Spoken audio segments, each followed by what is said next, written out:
When love felt safe, Wanjiku Njeri had never been the kind of woman who chased attention. She was the quiet strength in the room, the one people trusted with secrets, the one who showed up on time, the one who remembered birthdays without posting them online. At 29, she had built a life she was proud of. She worked in human resources at a respected firm in West. She paid her own rent in a modest but beautiful apartment in Roissy. Her home smelled like vanilla candles and fresh linen. Her life was stable, peaceful, predictable. But beneath that stability lived a quiet longing she rarely spoke about. Marriage, not because she was desperate, not because society pressured her loudly, though the whispers had begun, but because she desired companionship. She wanted someone to come home to, someone who would ask how her day was and mean it, someone to build with.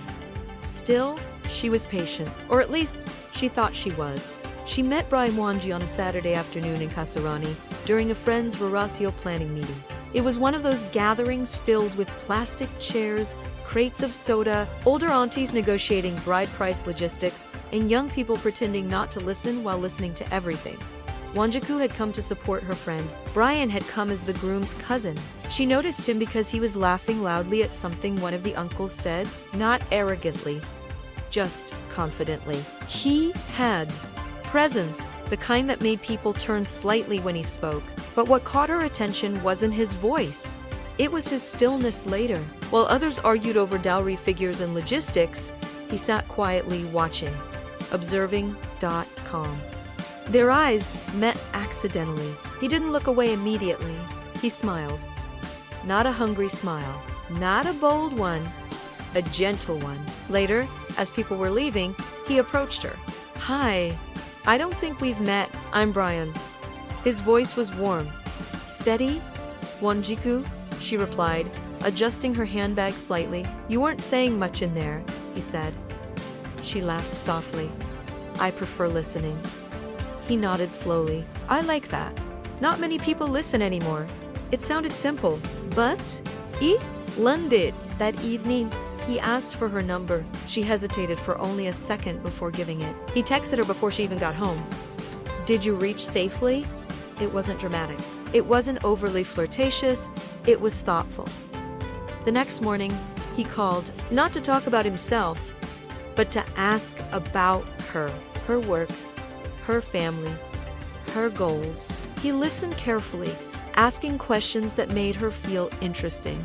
When she mentioned she hoped to pursue a master's degree someday, he didn't laugh or make a joke about women becoming too educated. Instead, he said, "I admire that. You don't just exist. You think long-term." She felt something shift inside her. Most men she had spoken to before had complimented her looks. Brian complimented her mind. Within weeks, their routine formed naturally. Morning text, midday check-in, evening call. He was consistent, predictable, attentive, the kind of man who sent goodnight messages and actually meant them. He remembered small details like how she hated coriander in her food or how she preferred tea over coffee when stressed. Once, when she casually mentioned she had a long meeting the next day, he sent her a message that morning saying, "You'll do great today. You prepare well." No man had ever noticed that about her before. She began to feel seen, not chased, not pressured, just understood. 3 months later, he sent flowers to her office. Nothing extravagant, just simple white lilies with a small note. "For the calmest woman I know." Her colleagues teased her. She blushed in a way she hadn't in years. And slowly, without drama, without fireworks, she let her guard down. She introduced him to Aki. She mentioned him to her mother. She began to imagine small futures. Sunday afternoons cooking together, joint savings plans, family Christmases. He never rushed her. That's what made her trust him more. He said things like, "I'm not here to waste your time. And when I decide something, I commit fully." It sounded like stability, like safety. And after years of watching unstable relationships around her, loud fights, public breakups, cheating scandals, Brian felt like the opposite of chaos. He felt mature, grounded, intentional. One evening, as they sat in his car outside her apartment building, He reached for her hand and said softly, "I've been praying about us."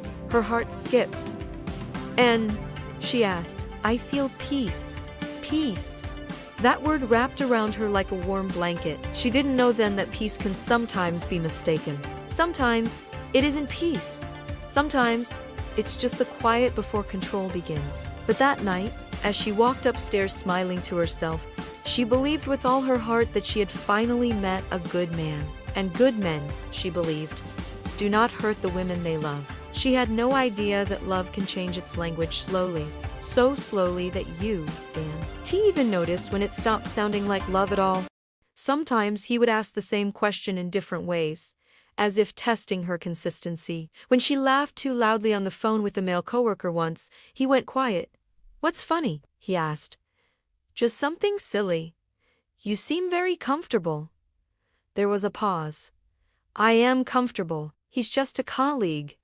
Silence. Then softly, "I just don't want to look stupid. You see? This is why I love you. You understand me?" The affection became conditional, but she didn't see it that way yet. She saw harmony. One evening, she arrived at his house 20 minutes late because of traffic. He was cold, not angry. Cold. "You could have updated me," he said flatly. "I was driving. It takes 2 seconds to send a voice note." She apologized. He didn't hug her immediately. He waited, and in that waiting, she felt something unfamiliar. Anxiety. She promised herself to never arrive late again. It became a quiet rule. Another small correction. Another small adjustment. The biggest shift came one night when he said, "You know what I like about you?" "What?" Because nothing dramatic had happened. He had never shouted, never insulted her, never hit her. He just corrected her. Gently, patiently, slowly. And Wanjiku, wanting to keep the peace she had prayed for, began shrinking without realizing she was disappearing. She didn't notice that love had started to feel like performance. She didn't notice that her world was becoming smaller. She didn't notice that she was learning to measure her words before speaking. All she knew was that she wanted to keep him happy.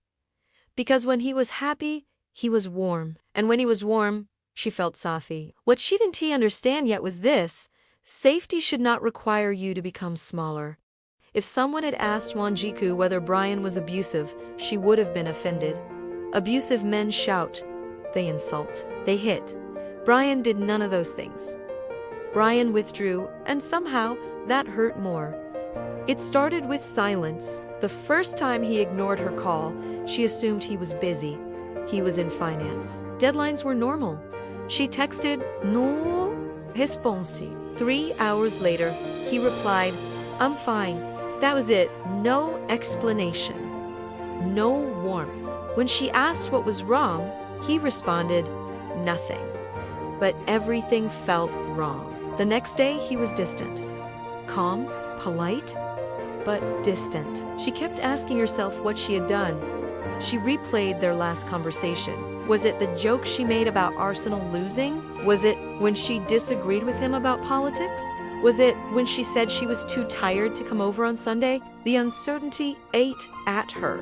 Finally, after 2 days of emotional fog, he said quietly, "I just felt disrespected." Her heart dropped. Disrespected. How? "You don't realize how your tone changes when you talk to me." She blinked. "My tone? Yes, it's subtle, but I notice." She apologized immediately. "I'm sorry. I didn't mean it." He nodded slowly. "I know you didn't. But intention doesn't erase impact." That sentence stayed with her.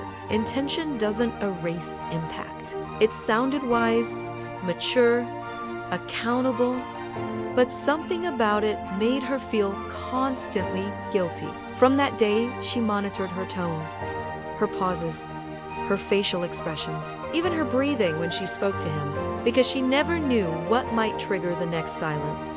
Silence became his strongest weapon. Whenever he felt slighted, he would withdraw affection.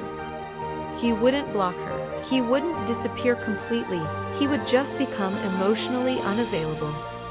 Replies became one word. Phone calls became short. Conversations felt like interviews. And Wanjiku would panic internally. because the warmth she loved could vanish overnight. She began overcompensating. She sent long texts explaining herself. She apologized even when she wasn't sure what she had done wrong. She surprised him with food. She adjusted her schedule to accommodate him. When he softened again, she felt relief so intense it almost felt like love. That relief became addictive. One evening, after she declined an impromptu invitation to his friend's house because she had already promised her mother she would visit, he went quiet again. "You always put other people first," he said. "It's my mother, Brian. So I'm not priority." "That's not what I said." He leaned back, calm but cutting. "I just don't feel chosen." Chosen. The word pierced her. She canceled her visit to her mother. She told herself it was just this once. It wasn't. Gradually, her world began orbiting around his moods. If he was happy, she felt secure. If he was cold, she felt unstable. Her emotional stability started depending on him. She didn't see it happening, but her confidence was slowly being outsourced. The worst part was the doubt. Sometimes, late at night, when she lay alone in her apartment, a small voice would whisper, "Something feels off." But then another voice would argue, "He has never shouted at you. He doesn't insult you. He provides, he talks about marriage." And that voice always won because abuse, in her mind, was loud. This was quiet. One Saturday, she laughed at a comment his cousin made during a family gathering. Brian's jaw tightened slightly. She noticed, on the drive home, he was silent. "What's wrong?" she asked softly. "You embarrassed me." "How?" "You laughed too freely with other men." "It was a joke. I know what I saw." Her stomach twisted. "I'm sorry." He didn't look at her. "I just need a woman who knows how to behave."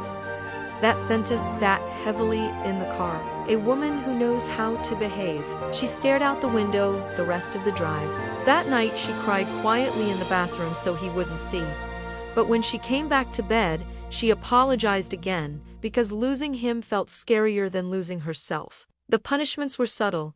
Withdrawal, disappointment, disapproval, long stares that made her question herself, statements framed as guidance. And every time she tried to express how confused she felt, he would say, "You're overthinking, you're too emotional, you're imagining things." Eventually, she started believing him. Maybe she was too sensitive. Maybe she was dramatic. Maybe she was the problem. And once a woman starts believing she is the problem, she will work tirelessly to fix herself, even when she isn't broken. By month 8, when Jiku was exhausted, not physically, emotionally, she felt like she was constantly sitting for an exam she didn't know the syllabus for, trying to pass, trying to be enough, trying not to trigger silence, trying to keep the peace. What Shidinti realized was that peace built on fear is not peace, it is control. But she wasn't ready to see that yet, because she still believed love required sacrifice. She just didn't know how much she was sacrificing. By the 9th month, when Jiku's life had become smaller, not obviously smaller, not in a way her colleagues or church friends could immediately point out, but smaller in invisible ways. She no longer attended Friday dinners with her university friends. At first it was because Brian missed her. Then it was because he didn't like one of her friends' achievements. "She doesn't respect relationships," he said casually. "The way she talks about men, that energy can influence you." Wanjiku laughed it off. But she stopped mentioning it. Then she started declining invitations. It felt easier than explaining. Her world began revolving around Brian's schedule. If he was free, she was available. If he was busy, she waited. If he wanted space, she gave it. If he wanted attention, she rushed. She told herself that was compromise, that was maturity. That was what serious relationships required. But slowly, she stopped doing things that didn't include him. She didn't even notice when she stopped going for her Sunday evening walks. She didn't notice when she stopped calling her cousin in Nakuru every week. She didn't notice when she stopped laughing loudly in public. Brian didn't forbid these things. He just commented, "You're always outside. You're too social. A wife should be more home-centered." The comments were subtle, but they planted seeds. And Wanjiku, wanting to be the right woman, watered them. One evening, Her mother called. You haven't visited in weeks, Wanja.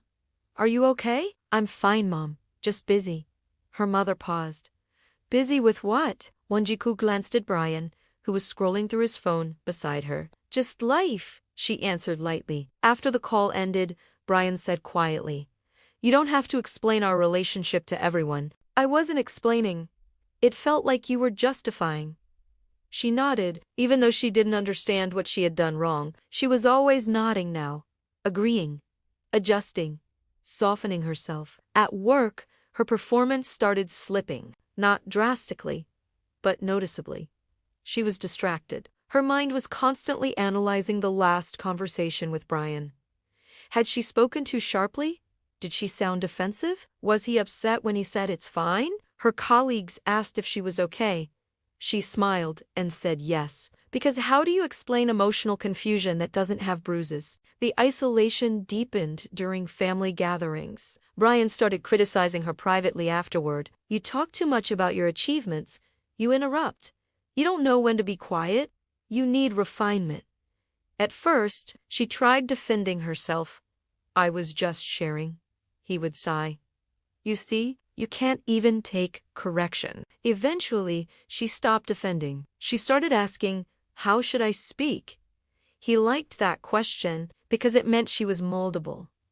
And she wanted to be. She thought flexibility meant love. Her friends noticed the change before she did. You've changed, Eiching said one afternoon when they finally met for coffee after weeks of postponing. How? You're quieter? I've matured. Eiching studied her. No. You're cautious. Wanjiku laughed nervously. I'm just in a serious relationship now.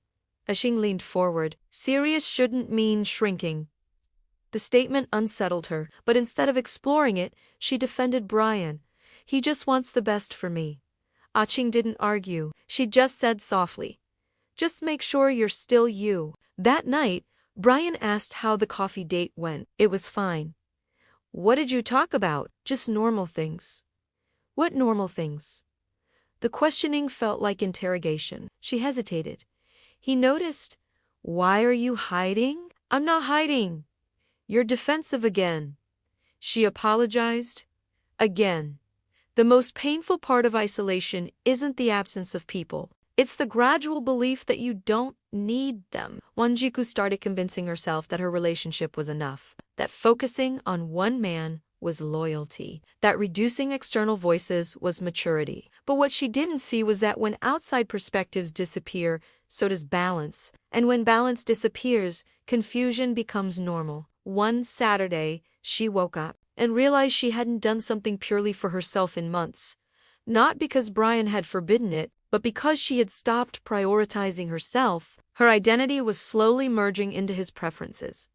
She dressed the way he liked, she spoke the way he approved. She socialized in ways that didn't trigger him. She even changed her hairstyle because he once said, natural hair looks too rebellious. She told herself it was a small thing.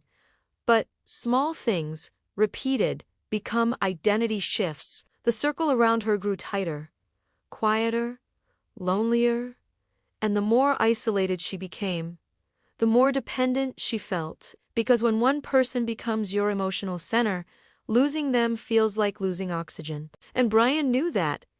Not consciously, perhaps, but he felt the shift.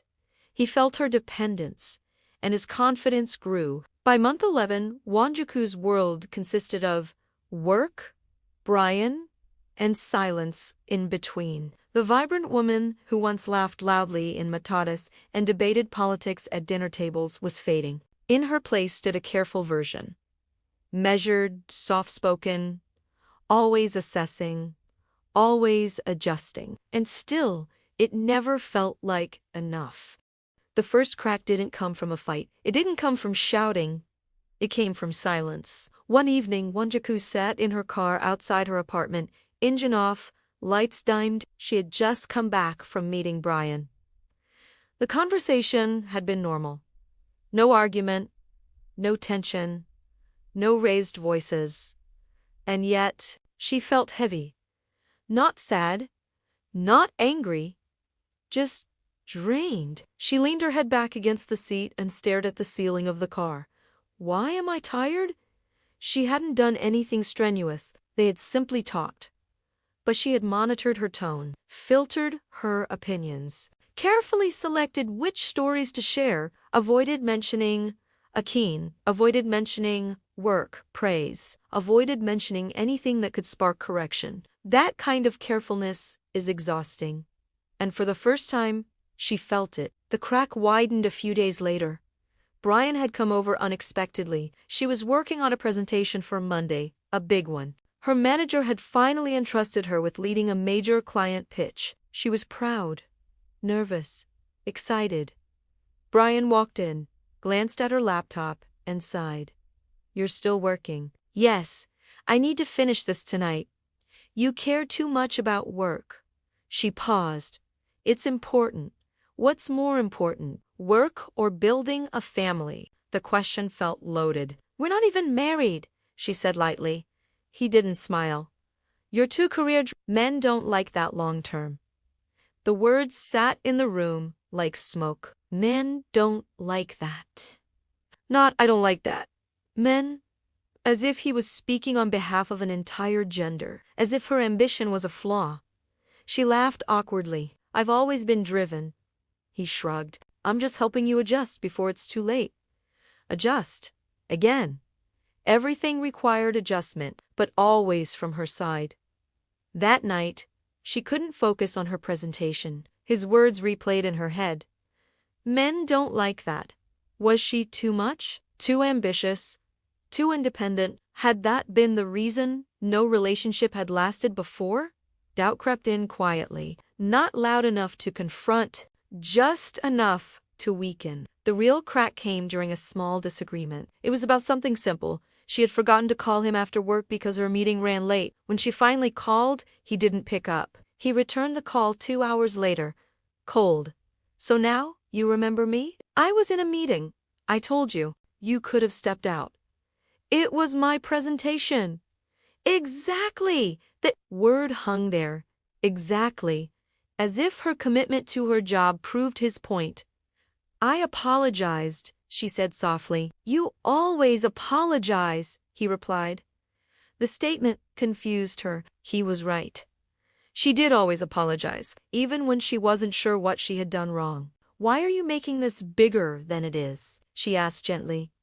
He laughed, not amused, but sharp. There you go again. Minimizing my feelings. Her chest tightened. That wasn't what she meant. But somehow, the conversation had flipped. She was now defending herself. Again, by the end of the call, she felt guilty. For working hard, for being busy, for succeeding, for existing outside him. Later that week, something unexpected happened. At work, her manager called her into the office. I've noticed you seem distracted lately, he said carefully. You're talented, Wanjiku. Don't lose that edge. The words pierced her. Don't lose that edge. She knew she had. The confidence she once carried into meetings had softened into hesitation. She second-guessed her ideas. She spoke less. She deferred more. Not because she lacked ability, but because she was constantly shrinking somewhere else, and shrinking in one area eventually affects all areas. That evening, she stood in front of her mirror, really looked at herself, not at her makeup, not at her outfit. At her eyes, they looked uncertain. When had that happened? She tried to remember the last time she felt completely free in a conversation with Brian. She couldn't. Every interaction required calculation. Every opinion required softening. Every success required downplaying. And suddenly, a thought slipped in. What if this isn't love? The thought terrified her, because if it wasn't love, then what had she been fighting so hard to protect?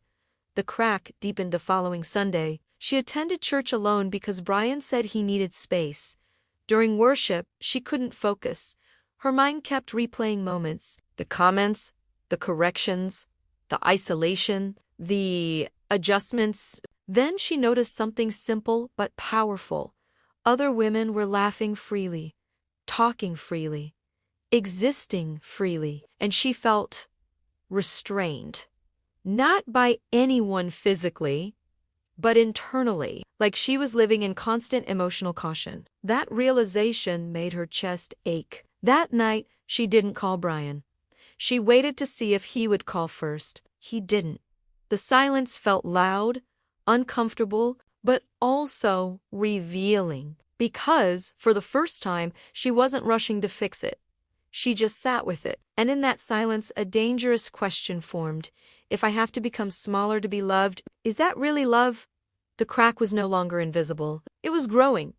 But cracks are scary because they force decisions, and Wanjiku was not yet ready for the storm that awareness brings. It didn't happen overnight.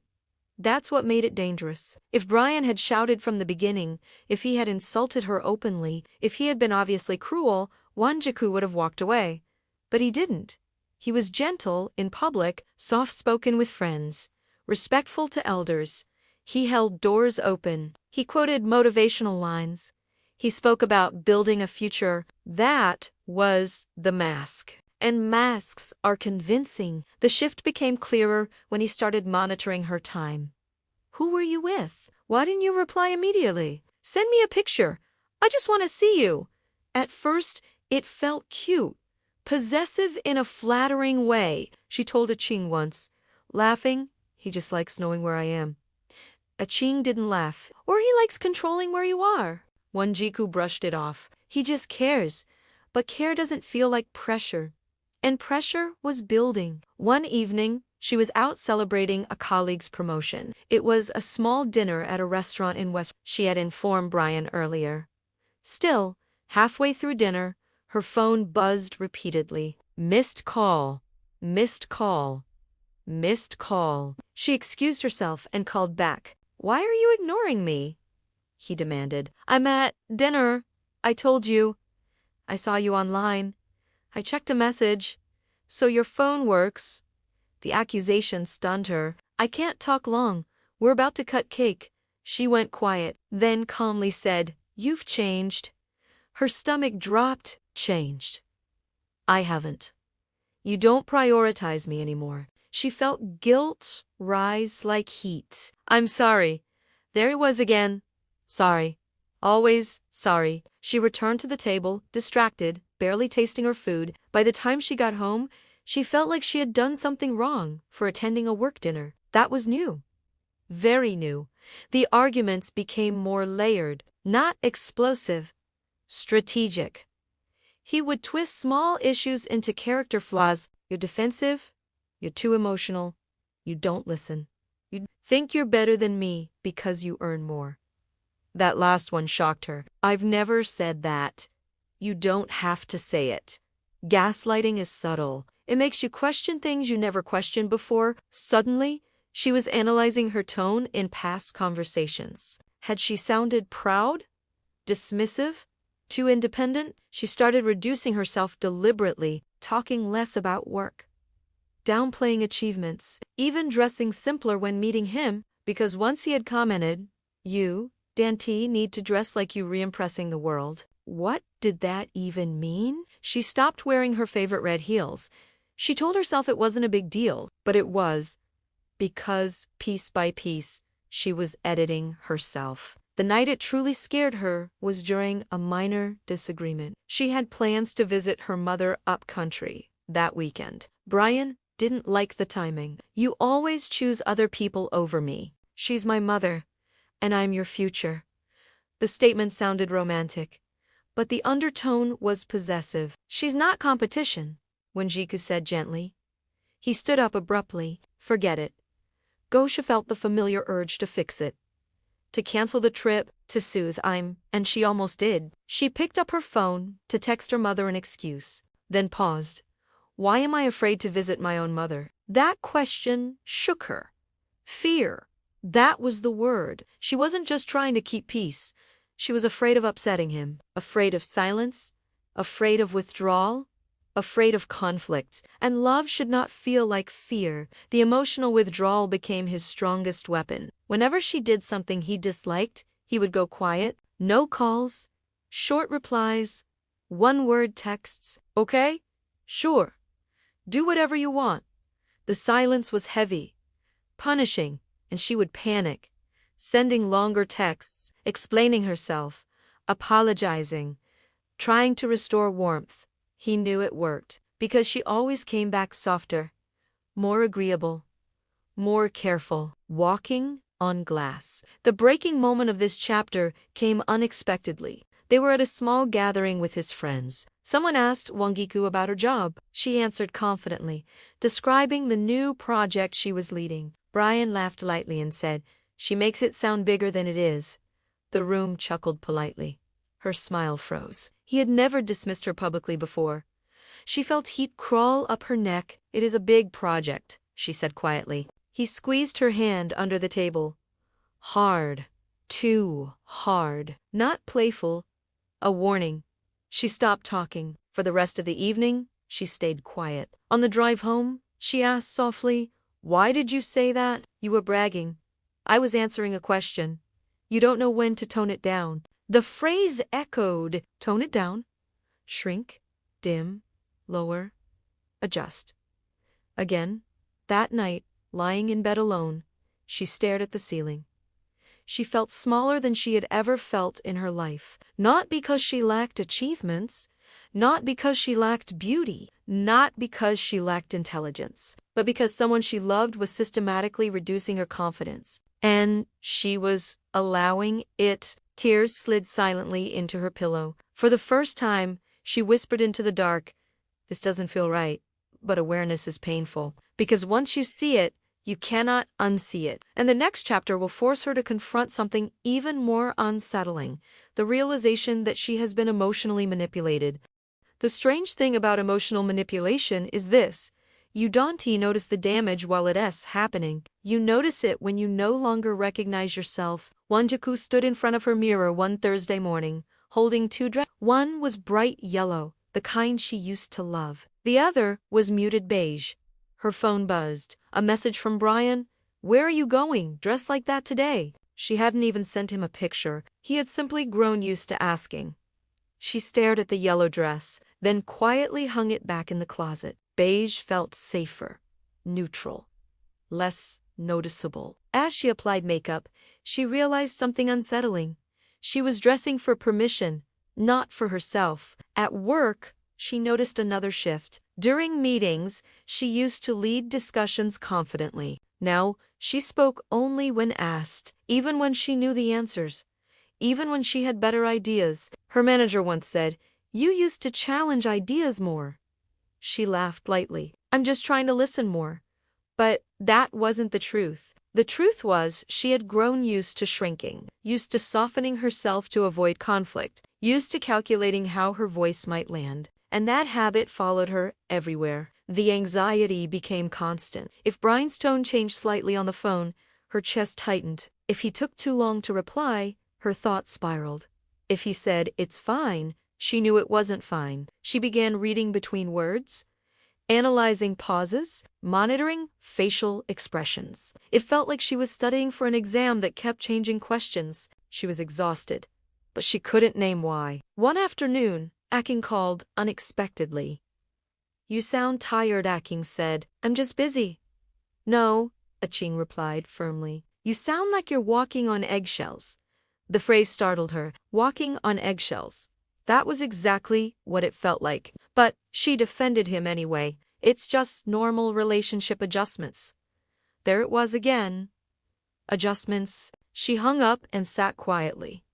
Why was she always defending him? Why did she feel responsible for protecting his image? Why did she feel guilty even thinking something might be wrong? The real psychological shift happened during a simple argument. She had forgotten to send him a good morning text. He noticed, "You forgot me today." "I was rushing." "You always have excuses." I said, "I'm sorry. You don't value me." The conversation escalated not into shouting, but into something worse.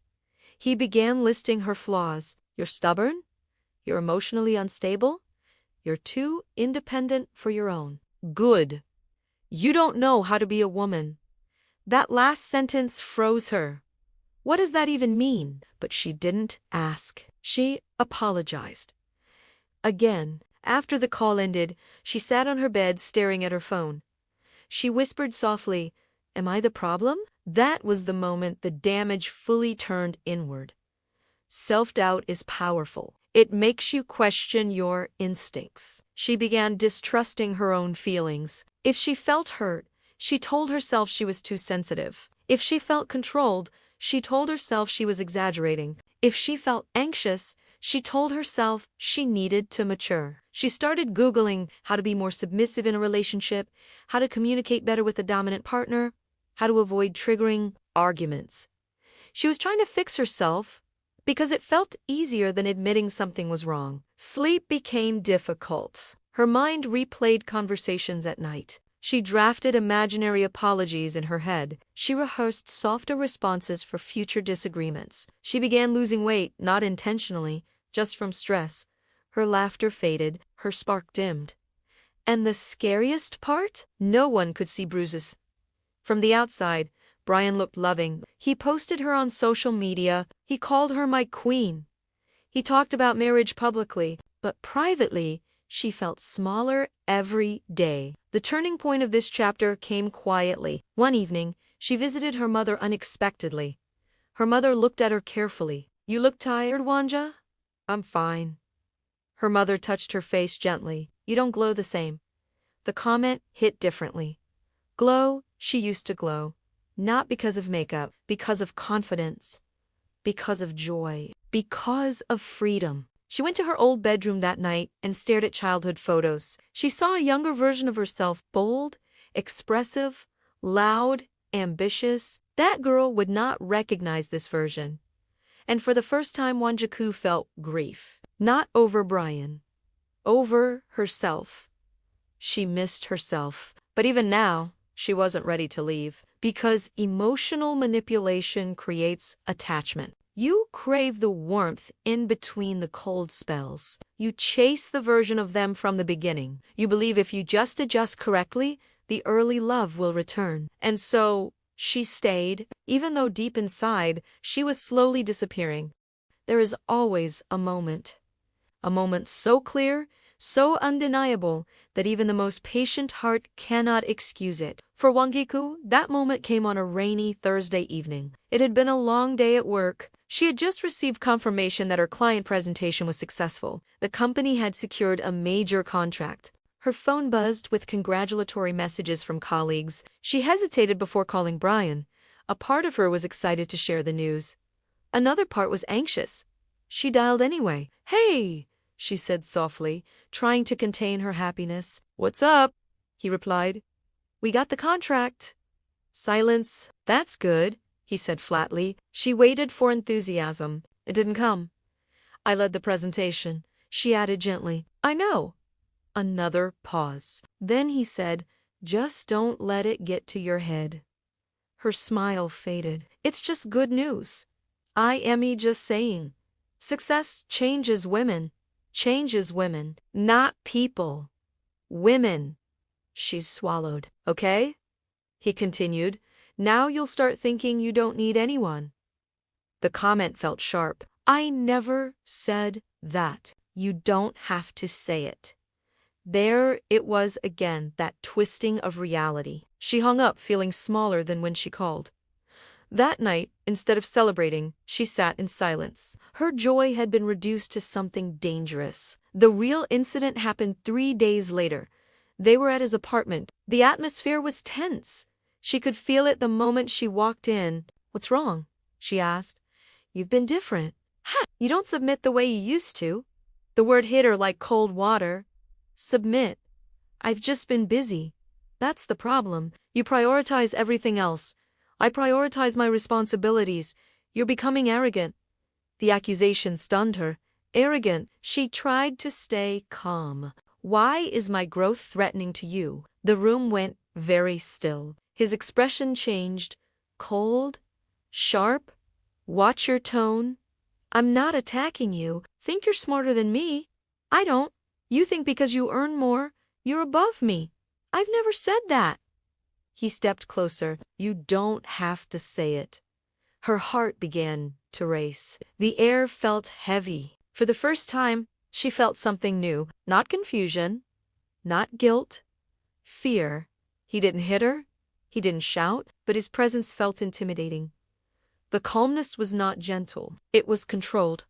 "I've built you," he said quietly. "You were insecure when I met you." That sentence froze her. She replayed their early months. Was she insecure? Or was she simply human? "I supported you," he continued. "I shaped you." Shaped. Like she was clay, like she had no form before him. And suddenly, clarity pierced through her. He didn't love her confidence. He loved her dependence. He loved being the source of her validation. And now that she was growing, he felt threatened. She stepped back. "I was whole before you," she said quietly. His jaw tightened. "That's your problem. You don't understand partnership." But partnership doesn't require erasure. Partnership doesn't demand shrinking. Partnership doesn't punish growth. The mask had slipped. For the first time, she saw it clearly. The manipulation, the insecurity disguised as leadership, the control disguised as guidance, the jealousy disguised as protection, and once you see it clearly, you cannot pretend anymore. She left his apartment that night without apologizing. That was new. No long text, no emotional repair attempt. Just silence. Her silence. And it felt different from his. It felt like awakening. But awakening is painful, because now she had to confront a truth she had avoided for months. This was not love. This was control, and she had participated in it by shrinking. When she got home, she sat on her bed, shaking, not because she was weak, but because realization is overwhelming. She thought about the yellow dress, the canceled visits, the apologies, the diminished voice, the constant anxiety, the fear. And she whispered, "I disappeared." Tears fell freely. But these were not tears of confusion. They were tears of clarity. After that night, something shifted inside Wonji. She didn't feel brave. She didn't feel strong. She felt aware, and awareness is uncomfortable. Brian noticed the change immediately. Her responses were shorter, less apologetic, less frantic. When he delayed replying, she didn't send follow-up texts. When he sounded cold, she didn't rush to warm him. The dynamic had tilted, and he didn't like it. "You've changed," he said one evening. She looked at him calmly. "Maybe?" That answer unsettled him. "Maybe," he repeated. "I'm just thinking more about what about us." The room went quiet. Control doesn't disappear quietly. It tightens first. Over the next few days, Brian became more attentive, more affectionate, calling her baby again, sending good morning texts, talking about future plans, marriage, children, vacations. It almost worked. For a moment, she felt the old warmth, the version of him she fell for, but now she could see the pattern. Distance, fear, control, then affection to pull her back. It wasn't love, it was a cycle, and cycles repeat unless broken. The final breaking point came unexpectedly. It was small, almost ordinary. She had been invited to speak at a small women's professional forum, nothing major, just a panel discussion about career growth. When she told Brian, he went quiet. "Why you?" he asked. "Because I led the last project.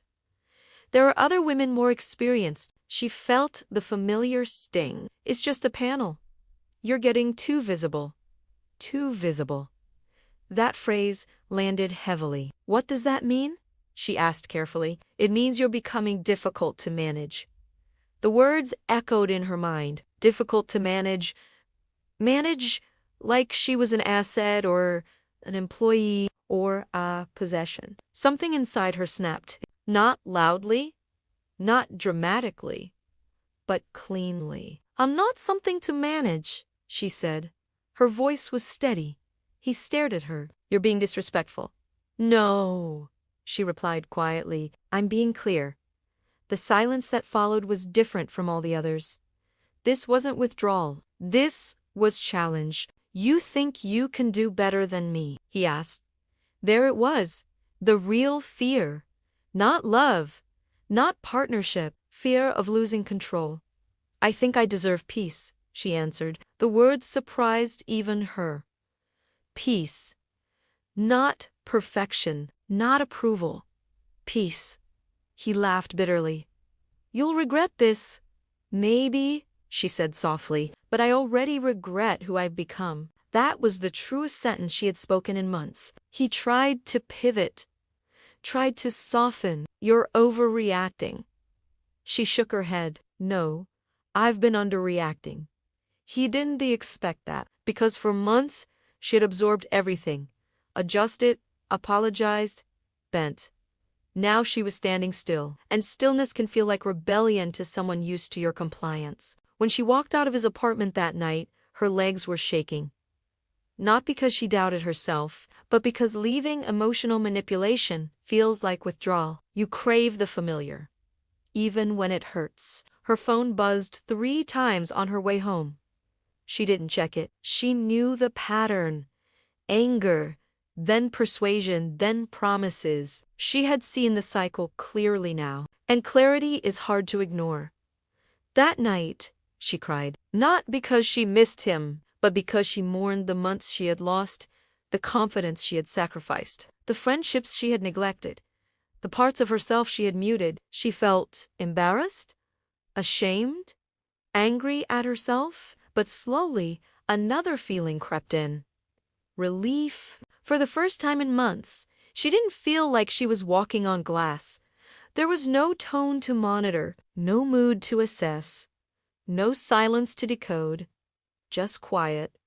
Her quiet. But this is not a triumphant ending, because healing doesn't begin with fireworks. It begins with emptiness, with doubt, with nights where you question if you made the right choice, with moments where you almost text back, and she would face all of that next. The first week felt unreal. There were no long conversations to analyze, no arguments to replay, no sudden mood shifts to anticipate, just space. And space can feel terrifying when you're used to emotional noise. Wonjiku woke up the next morning expecting a message. There was 3, actually. Missed calls, texts, a long paragraph. She didn't open them immediately. Her heart raced just seeing his name. Her fingers trembled. Not because she wanted him, because she was conditioned to respond. She had trained herself for months to fix everything quickly. Now she was doing something radical. Nothing by afternoon curiosity won. She opened the messages. The first was angry. You're overreacting. The second was softer. Let's talk. The third was emotional. I can't lose you. Her chest tightened. There it was, the pull. Memories flooded back. The good days, the laughter, the early tenderness, the promises. Her mind whispered, maybe it wasn't that bad. Maybe you exaggerated. Maybe you could just adjust better. That voice was dangerous, because it sounded reasonable. Loneliness crept in by day 3. Her evenings felt long. She reached for her phone automatically multiple times, almost texting him about small things, a funny tweet, a work update, a random thought. Then she would stop. There was no us anymore. And that absence hurt, not because the relationship was healthy, but because it had become routine, and breaking routine feels like loss, even when what you lost wasn't good for you. By the second week, doubt grew louder. She replayed conversations in her head. Was he really that controlling? Or was she too sensitive? Did he really diminish her? Or was he just insecure sometimes? Had she been impatient, too ambitious, too defensive? The mind searches for ways to make pain familiar again, because familiar pain feels safer than unfamiliar freedom. The hardest part was the quiet evenings. No calls, no updates, no one asking where she was, no one monitoring her. She should have felt liberated. Instead, she felt exposed, like she was learning how to exist without constant evaluation. She realized something deeply uncomfortable. She had become addicted to his approval, even when it was inconsistent, even when it hurt. Approval feels powerful when it's scarce, and Brian had rationed it carefully. Now, she had none, and she had to rebuild herself without it. One evening, she opened her closet and saw the yellow dress again. She touched it slowly. It had been months since she wore something bright. Without anxiety, she put it on, stood in front of the mirror. She looked different, not because of the dress, because of the absence of fear. No one was going to comment on it. No one was going to question her. No one was going to tell her to tone it down. She almost cried, not because she missed him, but because she realized how much she had silenced herself. But healing wasn't linear. Some nights she almost texted him, especially when he sent messages like, "I'm changing. I understand now. We can fix this." Hope is powerful. It makes you forget patterns. It makes you romanticize potential. But potential is not reality. And she knew that now. Still, the temptation lingered, because starting over is scary. Dating again, exhausting. Trusting again, terrifying. Being alone, uncomfortable. Returning, familiar, and familiar can feel seductive. One Sunday afternoon, she sat alone in her apartment and finally allowed herself to say it out loud. I was manipulated. The word felt heavy, but freeing. Manipulation doesn't mean you're weak. It means someone studied your heart and learned how to pull it. He had learned her fears, her desire to be chosen, her fear of abandonment, her hunger for stability, and he used them. Not violently, not obviously, but effectively. The silence after leaving felt like detox, painful, shaky, uncertain, but necessary. Because if she returned now, she knew the cycle would and each time you return, it becomes harder to leave. By week 3, something subtle shifted. She laughed loudly at a joke during lunch with Acheen, and it wasn't forced. It came naturally. She caught herself mid-laugh and realized that sounded like me. She had not heard that version of herself in months. The woman who debated boldly, who dressed brightly, who spoke confidently. She wasn't gone. She had been buried. But this is not a fairy tale.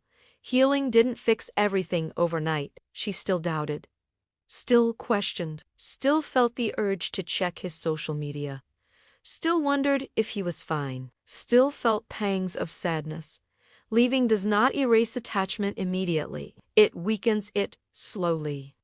The first time Wanjiku looked at herself in the mirror after weeks of silence, she didn't recognize the woman staring back, not her face that was still hers. But her eyes held shadows she hadn't noticed before. Shame, regret, self-doubt. She traced the lines of her jaw, the curve of her cheek, the small scars of sleepless nights, and whispered, "How did I let this happen?" It wasn't dramatic. No one had hurt her physically. No one had shouted in public. But the control, the manipulation, the constant subtle corrections, they left marks too, invisible ones. She replayed memories in her head, the yellow dress she had hidden, the dinners she skipped, the comments she softened, the apologies she offered for things she hadn't done. "I gave so much of myself," she whispered. "And got what?" Her heart ached, not because of him, but because of herself. Because she had silenced the bold woman she used to be, because she had traded joy for approval. When Jiku began journaling, not with hopes of anyone reading it, not for therapy, not yet. She wrote for herself every small moment of fear, every subtle manipulation, every tiny compromise she had made. By writing it down, she could see it. It wasn't just in her head. It was real, and it wasn't her fault. She sought advice from a trusted friend at "I don't know how I got here," Wanjiku admitted over coffee. "I was confident, ambitious, happy, and now I feel like I barely know myself." Ashing reached across the table, squeezed her hand. "You were manipulated, and it's not your fault. You're not weak. You were learning to survive. But now, you can start learning to live again." Those words hit differently. Not solutions, not platitudes, just acknowledgement. And acknowledgement is the first step to healing. Slowly, Wanjiku started small. She wore the yellow dress to work. She laughed freely at lunch, even when it felt awkward. She picked up the phone and called her mother just to chat. not to justify anything. She even went for a walk on Sunday evening, something she had stopped months ago. It felt strange, exhilarating, terrifying, because freedom after control is disorienting. Your instincts are dulled, your voice is soft, your confidence wavers. She also began learning to say no, not forcefully, not angrily, just simply, "No, I'm not available tonight. No, I won't answer now. No, that doesn't feel okay for me." Each no felt like reclaiming a piece of herself, a tiny victory, a reminder that her feelings mattered, her boundaries mattered, but she still had bad nights. Nights where she'd scroll through old messages, where she'd wonder if she misread everything, where she doubted herself. It was normal. Recovery is not linear, and she learned that the hard way. Because some days, the past whispers, it makes you question your judgment. It makes you want to return to comfort, even if comfort was poison. She looked at herself in the mirror and didn't cry. She didn't smile. She just breathed. And that breathing, steady, unobserved, quiet, was hers. It was a beginning. Wonjiku never got a happily ever after. There were no dramatic confrontations, no perfect closure, no triumphant reunion with herself overnight. What she got was reality. She learned that manipulation doesn't always look like abuse. It doesn't always scream. It whispers. It quiets your voice. It teaches you to shrink. And it does so slowly, so subtly, that you don't notice until pieces of yourself are gone. She realized that love should not feel like fear. It should not demand your compromise at the cost of your soul. It should not make you question your worth daily. She also learned that awareness alone isn't enough. Leaving was only the first step. The real work was learning to trust herself again, to speak her mind without guilt, to set boundaries without apology, to pursue joy without hesitation. When Ziku began to rebuild cautiously, she asked for support from friends she had ignored. She reconnected with family. She sought activities that reminded her of who she was before control and fear had crept in. But she also learned healing is slow. Doubt will visit, loneliness will whisper. Temptation to return to the familiar will pull at you. And that's normal. The advice she would give any woman in her shoes. 1. Recognize control early. If your partner makes you apologize for being yourself, monitors your choices, or diminishes your achievements, pay attention. 2. Document your feelings. Writing down conversations, moments, and emotions can help you see patterns you might otherwise excuse. 3. Trust your instincts. If something feels wrong consistently, it probably is. 4. Set boundaries clearly and firmly. You don't owe anyone your comfort or your silence to maintain a relationship. 5. Seek support. Friends, family, or professional counseling can help you navigate the aftermath. 6. Reclaim small freedoms. Wear what you want. Speak what you feel. Laugh freely. Start small, but start somewhere. Wonjiku didn't find peace in a week. She didn't erase the fear, the doubt, or the self-blame overnight. But every day she practiced saying no. Every day she wore her yellow dress. Every day she reminded herself, you are not what someone else tells you you are. You are not the sum of their control or manipulation. You are yourself. And that is enough. Sometimes healing is quiet. Sometimes it is imperfect. Sometimes there is no closure. But it is still progress. And that is the hardest, most important victory.